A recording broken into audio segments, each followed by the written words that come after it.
Praise the lord. ఈ దిన దేవుని వాగ్దానము. యెహోవా పడిపోయిన వారందరినీ ఉద్ధరించువాడు, కృంగిపోయిన వారందరినీ లేవనెత్తువాడు. కీర్తనల గ్రంథము 145వ కీర్తన 14వ వచనము. మన శ్రమలోను పరీక్షలోను మనం కృంగిన సమయంలో మనల్ని ఆదరించి లేవనెత్తే ప్రభు మనకున్నాడన్న తలంపు మనకెంతో ఆదరణిస్తుంది, ఓదార్పునిస్తుంది. శ్రమపడుతున్నా నా ప్రియబిడ్డ నీ కన్నీళ్లు తుడుచుకో. ఎందుకంటే నీ శ్రమలోను నీ పరీక్షలోను నేను నీ పక్కనే ఉన్నాను.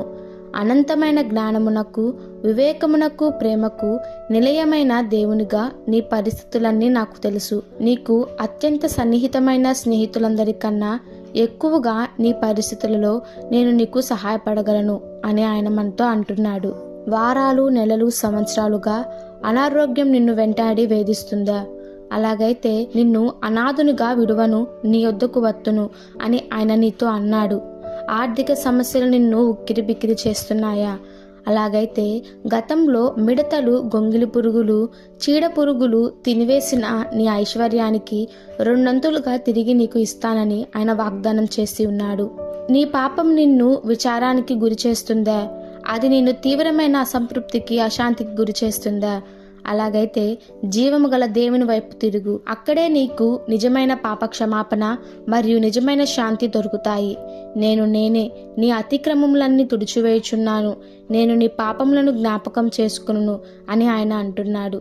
నిన్ను ఆదరించగల ఆయన శక్తి సామర్థ్యాలను, సిద్ధ మనసును నీవు శంకించవద్దు.